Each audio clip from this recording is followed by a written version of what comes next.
The rhythmic splashing caught my attention before I even saw her. Early morning at Harrisburg Community Pool, where I usually had the lanes to myself. But there she was, cutting through the water with perfect butterfly strokes. "Damn, she's good," I whispered, clutching my towel closer. My screenwriter's mind already spinning stories about this mysterious swimmer. Her technique was flawless, each movement precise and powerful. I slipped into the adjacent lane, trying not to stare. But who was I kidding?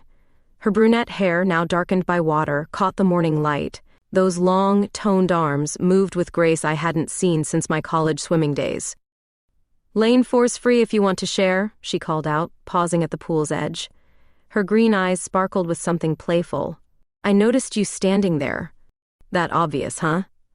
I felt my cheeks flush. "I'm Eloise. I was admiring your form." "Melanie," she replied, pushing wet hair from her face. "Former competitive swimmer? Is it that obvious?" I laughed, sliding into the cool water. "Takes one to know one."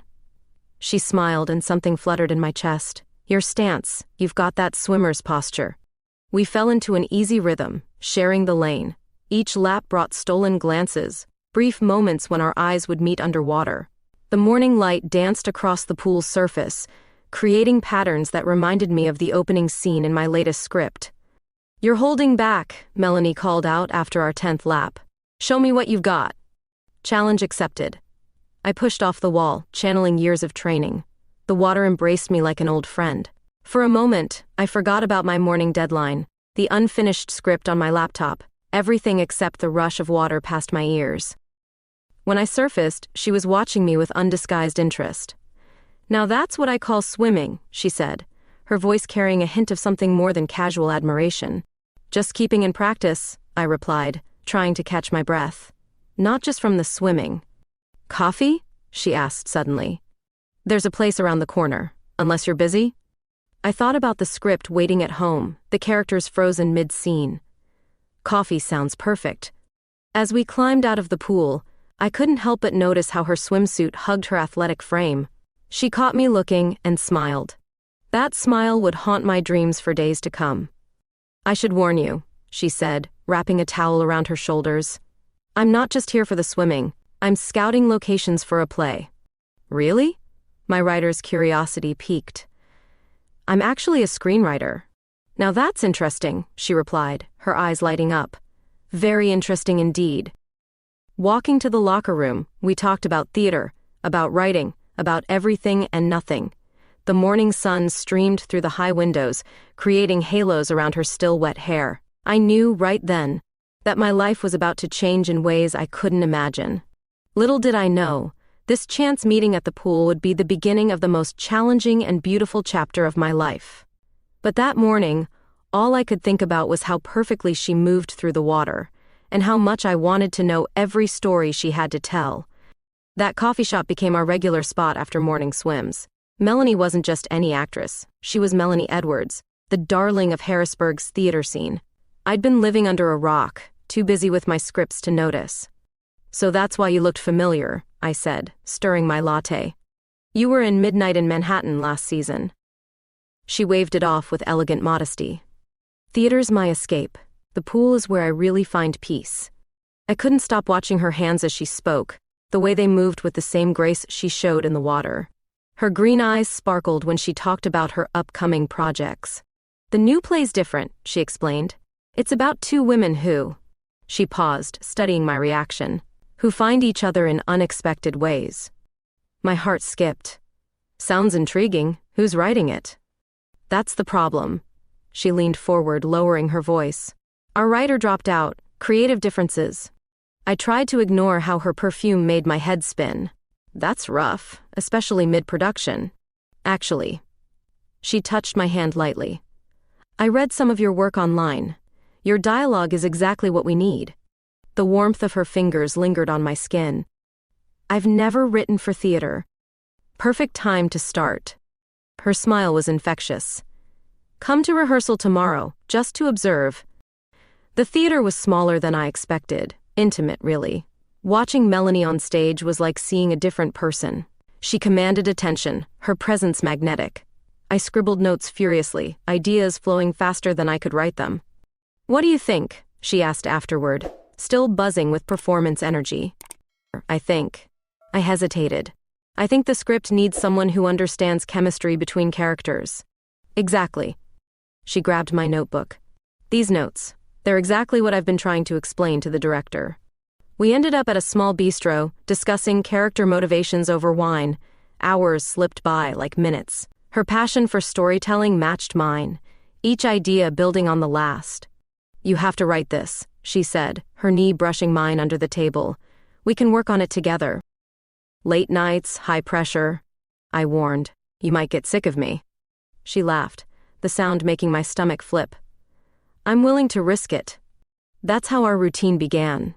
Mornings at the pool, days filled with writing and rehearsals, evenings lost in conversation. I rewrote scenes while watching her rehearse, each line crafted with her voice in mind. You're staring again, she teased during one late-night writing session. Research, I shot back. Character study. She moved closer, reading over my shoulder. Is that how you see me? The script described her character as magnetic, with hidden depths. Maybe I wasn't being subtle enough. The scene needs work, I deflected, but my voice betrayed me. The scene is perfect. Her hand rested on my shoulder. You understand her completely. Working together was dangerous. Each day the line between professional and personal blurred further. I found myself writing scenes just to hear her speak my words, to watch her bring them to life. This is going to be something special, she said one evening as we wrapped up another session. I wasn't sure if she meant the play or something else entirely, but watching her gather her things, illuminated by the theater's ghost light, I knew I was in trouble. Deep, wonderful trouble. The script was coming together beautifully. Our collaboration was electric, but beneath the surface something else was building, something that terrified and thrilled me in equal measure, and I had no idea how to write that story's ending. The storm caught us off guard during another late-night writing session at my apartment. Thunder crashed outside as Melanie paced, running through the latest scene changes. The emotion isn't landing, she said, frustration evident in her voice. Something's missing. I watched her from my spot on the couch, laptop balanced precariously. Her brunette hair was messy from running her hands through it, and even frustrated, she was captivating. Maybe we're overthinking it, I suggested, setting aside my computer. What does your character want in this moment? Melanie stopped pacing. Lightning flashed, illuminating her face. She wants to be brave enough to say what she feels. Our eyes met across the room. The air felt electric, charged with more than just the storm outside. And what's stopping her? My voice was barely above a whisper. Fear. She moved closer. Fear of changing everything. The power flickered, then went out completely. In the darkness, I heard her soft intake of breath. My phone's flashlight cast a gentle glow around us. I can't see what I'm writing anyway, I said, trying to lighten the mood. Want some wine? Please. Her voice was closer than I expected. In the kitchen, my hands shook slightly as I poured 2 glasses. The thunder rumbled again, and Melanie appeared in the doorway. You know, she said, accepting a glass. Sometimes the best scenes write themselves. Our fingers brushed during the exchange. Neither of us moved away. Is that what's happening here? I asked, heart pounding. She set down her untouched wine. You tell me. You're the writer. The next flash of lightning caught the green in her eyes. Before I could overthink it, she closed the distance between us. Her lips met mine, soft and questioning at first, then with growing certainty. Time seemed to stop. The storm, the play, everything faded away except the feeling of her hands in my hair, her body pressed against mine. When we finally broke apart, we were both breathless.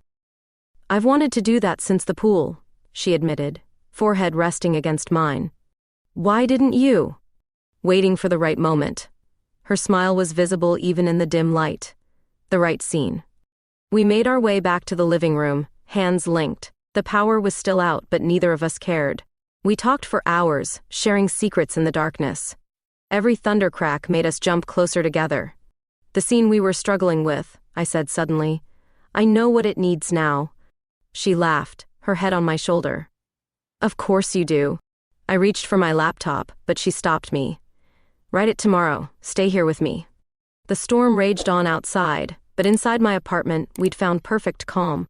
We fell asleep on the couch, tangled together, the unfinished scene forgotten.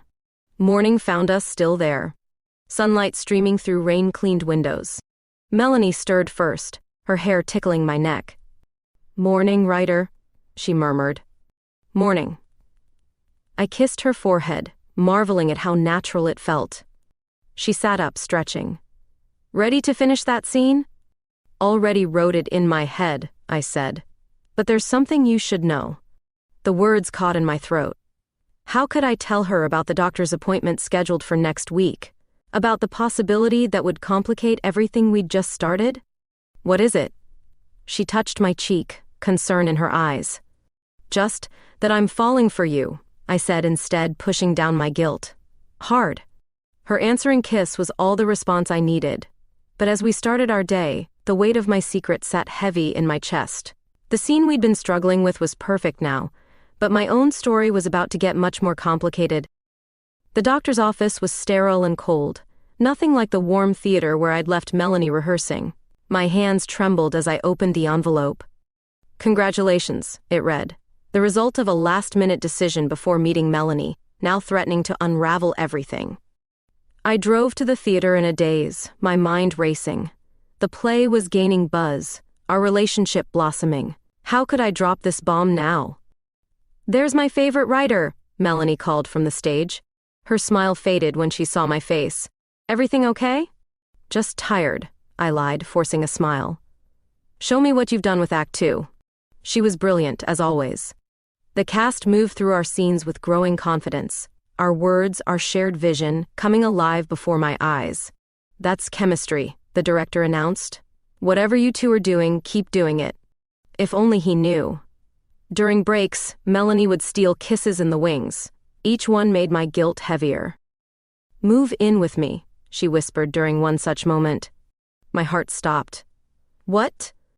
"My place is closer to the theater. We're together every night anyway." I thought about the pregnancy test hidden in my bag.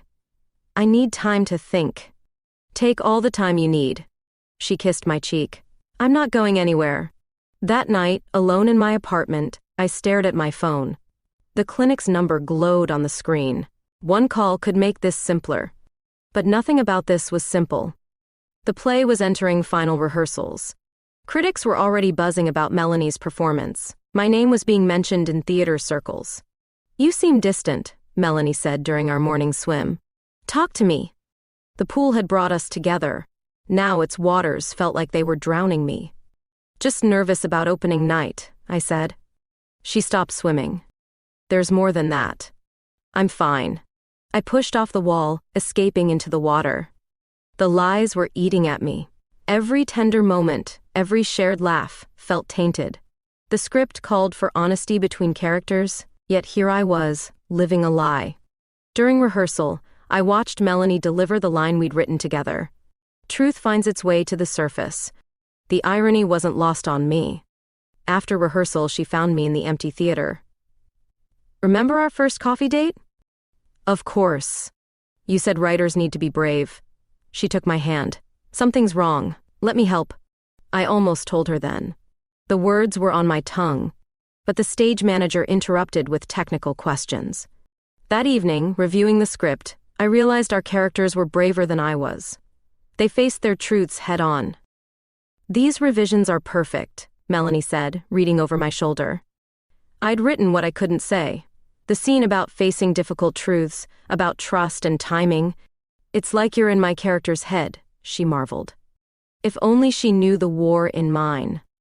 The play was set to open in 2 weeks. Reviews from preview nights were glowing. "A masterpiece of modern theater," one critic wrote. But backstage, I was falling apart. Morning sickness hit during production meetings. Melanie's concerned looks grew more frequent. "Move in with me," she repeated one night. "Let's stop pretending we're not ready." I looked at her, this woman who'd changed everything, who made me brave on paper but terrified in reality. "I need to tell you something," I started.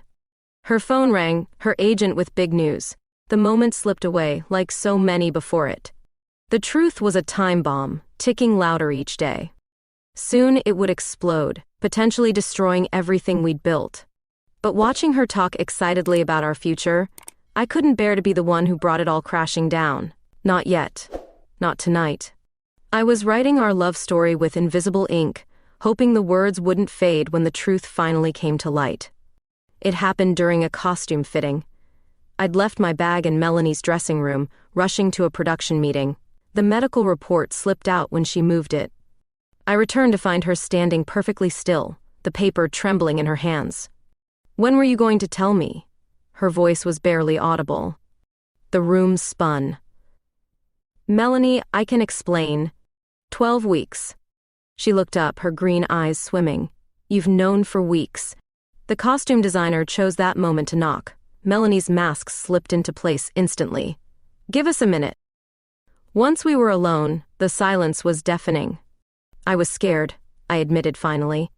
"Of what?" She paced the small room. "Of me? Of us? Of everything changing." My voice cracked.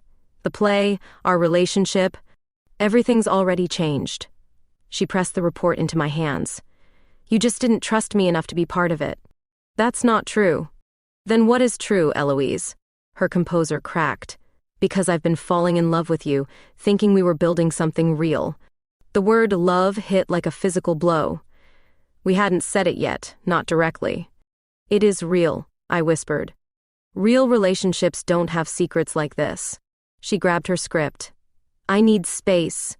I watched her walk away, unable to move. The report crumpled in my fist. That night's rehearsal was torture. Melanie was flawless on stage, too flawless. Her performance had an edge I'd never seen. "Brilliant choice," the director praised. "The anger really works. If he only knew." She avoided me during breaks, surrounded herself with cast members. I threw myself into rewrites, though every word felt hollow.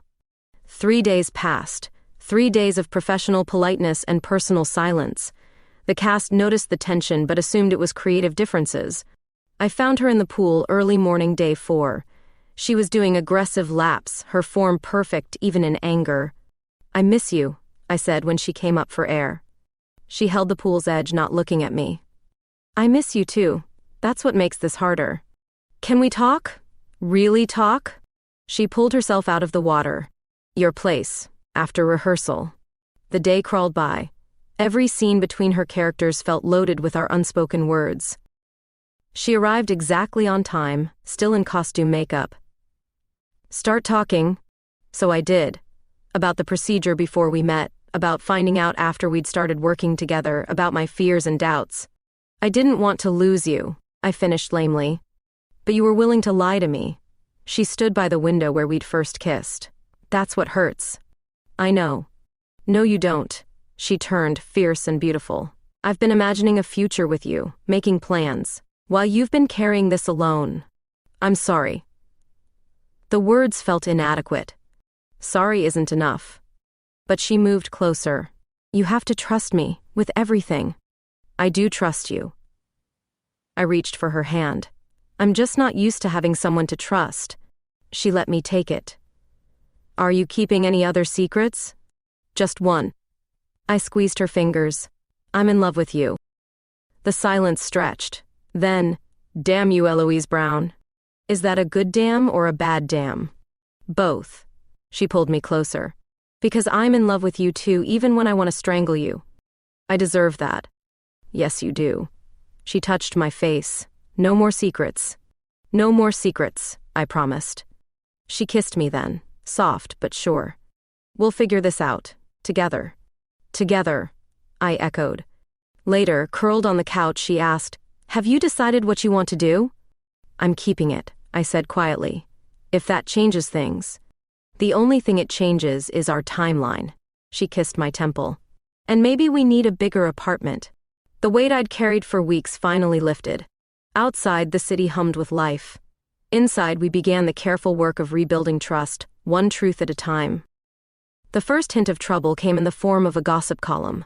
"Rising theater stars' secret romance?" The headline made my coffee taste bitter.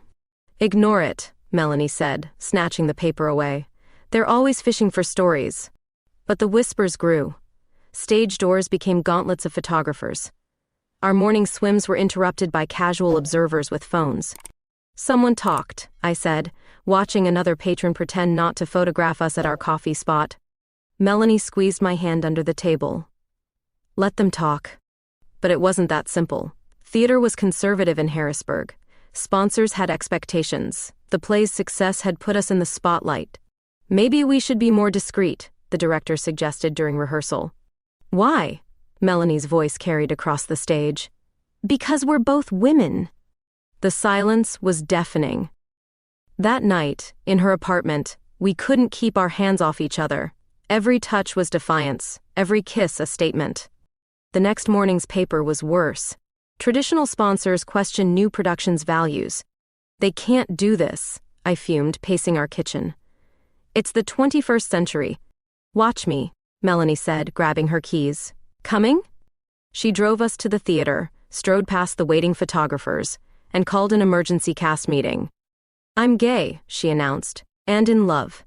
Anyone who has a problem with that can leave now." Nobody moved. The stage manager started clapping. Soon, the entire cast joined in. The director cleared his throat. "Well, that's settled. Places for Act 2. But outside the theater walls, the pressure mounted. Letters arrived from concerned patrons. Board members scheduled meetings. "They're worried about ticket sales," Melanie scoffed. "Then let's give them something worth selling," I said, already rewriting. We worked through the night, strengthening every scene. The love story at the play's heart became impossible to ignore. Opening night approached like an oncoming storm. The controversy had done what publicity couldn't. Sold out every show. "Ready?" Melanie asked, standing in her dressing room. I touched the small bump hidden by my dress. "Together?" She kissed me, leaving a trace of lipstick. "Always." The house lights dimmed, the audience hushed, and Melanie was transcendent. Every line we'd written, every emotion we'd lived, she poured onto that stage. The audience forgot to be scandalized. They were too busy being moved.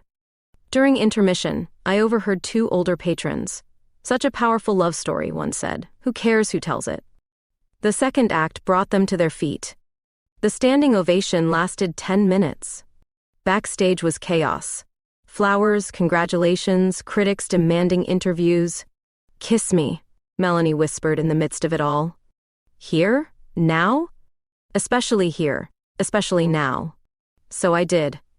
Someone's camera flashed. I couldn't bring myself to care. The reviews came in overnight. Groundbreaking, masterful, a triumph of modern theater.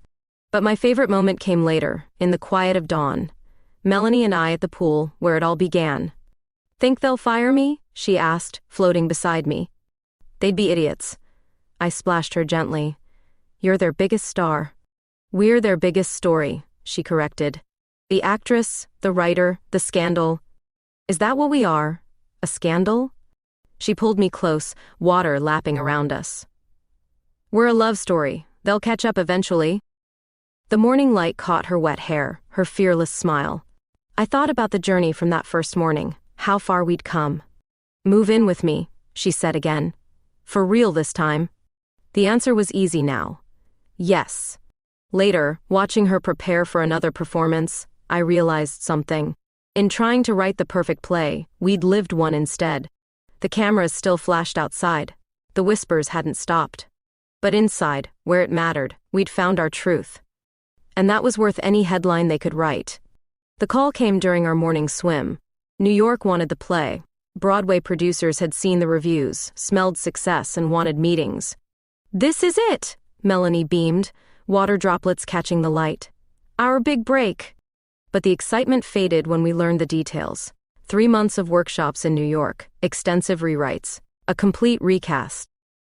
"Except for you," the producer told Melanie over speakerphone. "You're the heart of the show." I watched her face as she processed what that meant. 3 months apart, just as we were settling into living together. "I won't go without Eloise," she said firmly. "The writer doesn't need to be present for workshops," he replied dismissively. That night, we lay awake in our new apartment, surrounded by half-unpacked boxes. "You have to go," I said, tracing patterns on her arm. "It's Broadway. We have other considerations now." Her hand rested on my growing bump. The pregnancy had been surprisingly smooth so far, but the thought of handling the next few months alone terrified me. "I'll visit every weekend," she promised. "New York's expensive. Then they'll pay for it." Her tone left no room for argument. The producers weren't happy about her demands, but Melanie Edwards was their golden ticket. They agreed to weekly travel allowances. The day she left, the apartment felt enormous. Her coffee mug sat unwashed in the sink. I couldn't bring myself to clean it. Video calls became our lifeline. She'd show me the Broadway theater, describe the changes they wanted. I'd share doctor's appointment updates and work on rewrites. "They want to tone down the relationship," she said one night, looking exhausted. "Make it more palatable?" I couldn't keep the bitterness from my voice. I told them no. She smiled. "Some things aren't negotiable." But distance took its toll. Rehearsals ran late, cutting our calls short. Time zones became enemies. The rewrites felt hollow without her input. Then came the decision day. The doctor's office was cold, and Melanie was stuck in New York. "Everything looks healthy," the doctor said. "Would you like to know?" I shook my head. "Not without her." That night, I broke down during our call. "I need you here." She was silent for a long moment. "Pack a bag?" "What?" "Pack a bag. I'm sending a car tomorrow. You're coming to New York." "But the producers can deal with it." Her voice softened. "I'm not missing another appointment." The producers were livid, but Melanie stood firm. She found us a small sublet in Brooklyn, walking distance from the theater. "It's not our apartment," she apologized, helping me settle in. "It has you in it," I said. "That's home enough." Watching her work with the Broadway cast was different. They were polished, professional, but lacked the heart of our original production. "They'll get there," she assured me. "They just need to understand the story." So I started attending rehearsals, sharing the real moments that inspired each scene. Slowly, the performances deepened. One night, after a particularly powerful run-through, the lead actress approached me. "I get it now," she said. "Why this story matters." Melanie found me crying in the dressing room later. "Happy tears?" "Hormone tears," I lied. "Maybe both." She kissed me softly. "I have news." The producers had finally agreed to our terms. No major changes to the relationship storyline. Weekly commutes between cities once the show opened. Family health insurance. "Family?" I repeated. "Well," she grinned. "We're going to be one, aren't we?" That night, in our tiny Brooklyn sublet, we made plans. Not just for the show, but for everything after. "We could get a place here," she suggested. "Split time between cities." "What about the pool?" I teased. "We'll find a new one." She pulled me closer. "Some things are worth rebuilding." The baby kicked, as if in agreement. Our hands met over the spot. "Still want to know?" I asked. "Only if you do." We called the doctor together the next morning. Some moments were meant to be shared. The first real battle came during investor previews. Harold Matthews, our biggest potential backer, sat stone-faced through Act 1. "It's too explicit," he said afterward, adjusting his silk tie. Melanie's grip on my hand tightened. "Which part, Mr. Matthews? The love story or the truth it tells?" The old man's face reddened. "Traditional audiences will see themselves in these characters," I interrupted. "If you let them." He left without committing. The producers called an emergency meeting. "Maybe we could soften certain scenes," one suggested, not meeting our eyes. "Like what?" Melanie's voice could have frozen fire. "The parts where women dare to love each other?" The room erupted in uncomfortable murmurs. I stood up, my pregnancy now visible enough to command attention. "This play is about courage," I said. "Maybe it's time we showed some." The lead producer, Sarah Chen, watched me thoughtfully. "You really believe in this version?" "I believe in truth," I replied. "And so does your audience." She nodded slowly. "Then we'll find different investors." Word spread through Broadway's inner circles. Small donations started flowing in theater groups, LGBTQ organizations, private supporters. "See?" Melanie kissed my cheek after another successful preview. "Truth sells." But not everyone got the message. Conservative theater critics sharpened their knives. Hate mail arrived daily. Then came the protest. A small but vocal group outside the theater, wielding signs and outdated beliefs.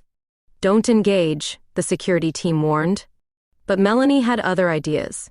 She walked straight up to them, camera phones following her every move. "Would you like tickets?" she asked calmly. "See what you're actually protesting?" The protest leader blinked, thrown off script. "We know what you're promoting." "Love?" Melanie smiled. "Guilty as charged." Videos of the encounter went viral. Support poured in from unexpected places. A conservative theater owner's daughter wrote about her own coming-out story. "You're starting a movement," Sarah said during tech rehearsal. "We're just telling our story," I corrected. But she was right. Something was shifting. Other theaters began announcing more diverse seasons. More LGBTQ stories emerged from development hell. The final investor meeting approached. We needed one more major backer to secure the run. "Bring your script," Sarah advised. "The original version." The boardroom was intimidating, all glass and steel. But the woman at the head of the table had kind eyes. "My wife and I saw your Harrisburg production," she said without preamble. The room went silent. Elizabeth Warner, Broadway legend, had never publicly acknowledged her relationship. "It moved us," she continued. "Made us feel seen." She pulled out a checkbook. "How much do you need?" Just like that, we were fully funded. But Elizabeth wasn't finished. "One condition," she said. "Don't change a word." Leaving the meeting, Melanie pulled me into a stairwell. Her kiss tasted of victory and happy tears. "We did it," she whispered against my lips. "No," I smiled. "We're just getting started." That night, we gathered the cast. Many had faced their own battles with acceptance, their own moments of choosing truth over safety. "This isn't just a play anymore," our lead actress said, raising a glass of sparkling cider in my honor. "It's a declaration." Melanie wrapped her arms around me from behind, hands resting on our future. "Ready to change the world?" "One story at a time," I answered. The protesters still came sometimes. But now they were outnumbered by supporters, families, couples, individuals who saw themselves in our words. "Your daughter's going to be proud," Melanie said one night, as we watched the audience file in. "Daughter?" I raised an eyebrow. "Who told you?" She grinned. "Lucky guess. But she will be, proud of her moms." Looking out at the diverse crowd, at the faces eager for representation, I knew she was right. We weren't just making theater anymore, we were making history. Success has a way of changing everything and nothing at once. The play was selling out nightly. Critics were calling it groundbreaking, but our favorite moments remained the quiet ones. "I found us a house," Melanie announced one morning, fresh from her swim at our new pool. She pulled up photos on her phone, a brownstone in Brooklyn Heights, close enough to Manhattan, but with enough space for 3. "It has a small garden," she added, watching my face. "And the master bathroom has a view of the bridge." The price made me wince. "Can we afford this?" She laughed. "Have you checked our royalties lately?" I hadn't. Between doctor's appointments and rewrites for the touring production, I'd lost track of the business side. The realtor met us that afternoon. The house was even better in person. High ceilings, original woodwork, and a nursery that caught the morning light. "It's perfect," I whispered, standing in what could be our daughter's room. One more surprise. Melanie led me to the basement. "Look." A small pool sparkled under skylight windows. "For private swimming lessons," she explained. We signed the papers that week. Moving in felt like writing the next chapter of our story. The first night in our new home, Melanie cooked dinner while I unpacked books. Everything felt surreal: the success, the house, the tiny kicks reminding me of our growing family. "Your mother called," I mentioned casually. Melanie froze mid-stir. Her relationship with her family had been strained since coming out. "She saw the play," I continued. "Wants to meet for lunch." "What did you say?" "That we'd think about it." She was quiet for a long moment. "Maybe it's time." The lunch was set for Saturday at a quiet restaurant. Melanie's mother arrived early, elegant and nervous. "The play was beautiful," she said after awkward greetings. "I should have seen it sooner." "Yes," Melanie replied. You should have. I reached for her hand under the table as her mother continued. I've missed you, she admitted. And I don't want to miss anything else. Her eyes dropped to my belly, then back to her daughter's face. You're going to be a grandmother, Melanie said softly. The tears came then, years of distance breaking down over appetizers. Later that night, swimming lazy laps in our basement pool, Melanie seemed lighter. Thank you, she said, floating beside me. For what? For giving me the courage to try again. With everything. I pulled her close, our bodies moving together in the familiar water. Some moments didn't need words. The next few weeks were a whirlwind. Final preparations for the touring company, meetings about international rights, and turning the spare room into a proper office. Your agent called, Melanie said one evening. They want another play. Already working on it. I patted my laptop. But this one's different. Oh? It's about us, the real story, swimming pools and all. She read the first pages that night, curled up in our new bed. It's beautiful, she said finally, but aren't you worried about being too personal? Personal is what made the first one work. I touched her face. Besides, some stories need to be told. The baby kicked, as if in agreement. Melanie's hand joined mine. Speaking of stories, she said, I have one more surprise. She disappeared into the closet, returning with a small box. I was going to wait, make it more romantic, but... She opened the box, revealing a simple ring. Marry me? The question echoed in our new home, bouncing off walls that had already absorbed so much of our love. You're supposed to kneel, I teased through tears. I'm still in my wet swimsuit. Like that's ever stopped us before. She knelt anyway, water dripping on the hardwood. Eloise Brown, will you make this story permanent? The answer was as easy as that first morning swim, as natural as every kiss since. Yes, I whispered. 1,000 times yes. The ring fit perfectly, catching the light like water droplets. Some stories write themselves, some you have to fight for. The best ones, I was learning, did both. Telling families about engagements is supposed to be joyful. But when Melanie and I sat down to make our calls, we felt like actors before opening night. My father answered on the second ring. About time, he said, surprising us both. When's the wedding? You're okay with this? I asked, gripping Melanie's hand. Sweetheart, I've read your play 3 times. His voice softened. I know love when I see it. Melanie's family was trickier. Her mother had been trying, but her father remained distant. He wants to meet, her mother said during Sunday brunch. To talk. The meeting was set for dinner at our new house. Melanie stress-cleaned all day, rearranging furniture that didn't need moving. Hey, I caught her mid-sweep. Whatever happens, we're family. Her father arrived precisely on time, looking uncomfortable but determined. Nice house, he offered, following us to the dining room. Dinner was quiet until he cleared his throat. I saw the play last week. Melanie's fork clattered against her plate. Didn't tell your mother, he continued. Needed to see it myself. And? Melanie's voice was barely audible. He studied his plate. Made me think about what I've missed, what I could keep missing. The silence stretched like a scene holding for impact. There's a granddaughter coming, he said finally. I'd like to be here for that. Melanie started crying. Her father looked panicked until I nudged her toward him. They hugged for the first time in years, awkward but real. Later, swimming our nightly laps, Melanie seemed thoughtful. Think we can do it? She asked. Build a real family? We already are. I floated closer. One day at a time. The wedding planning began slowly. We wanted something small, but the theater community had other ideas. Let us help, Elizabeth Warner insisted. Consider it a thank you for changing minds. So our intimate ceremony grew. The guest list expanded to include cast members, critics who'd become friends, families both chosen and born. The theater's offering their rooftop, Melanie said one morning. For the ceremony, it was perfect.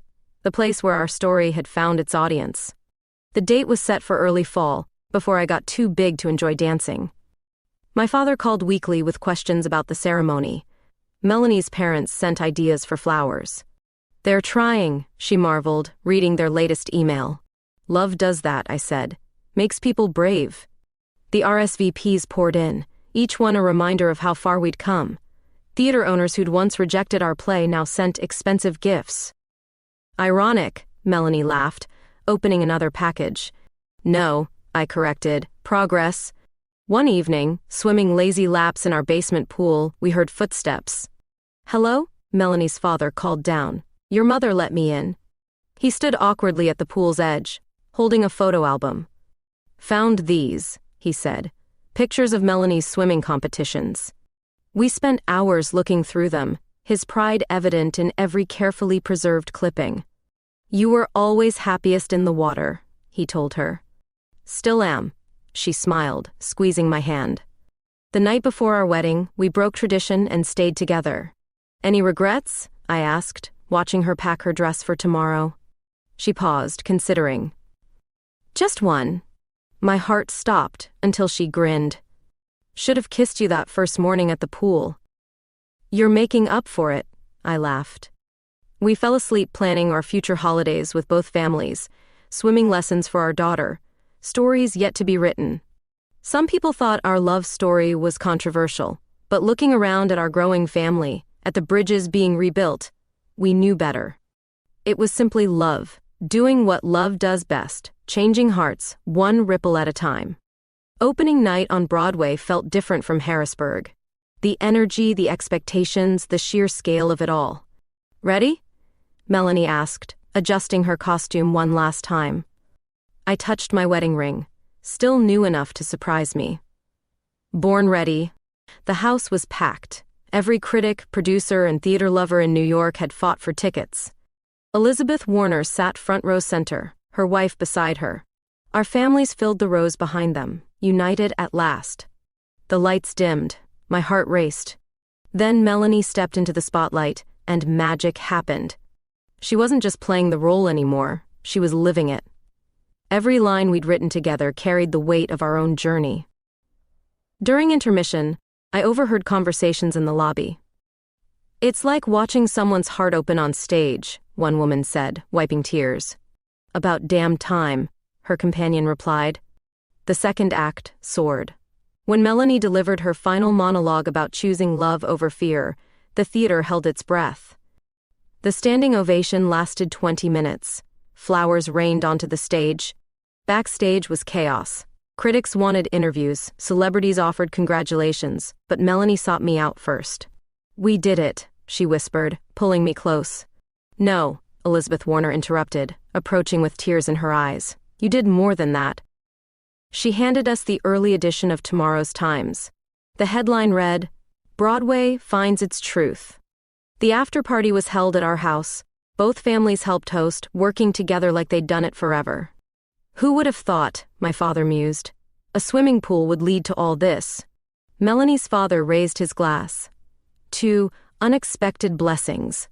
Later, after guests left and families headed home, we slipped down to our basement pool.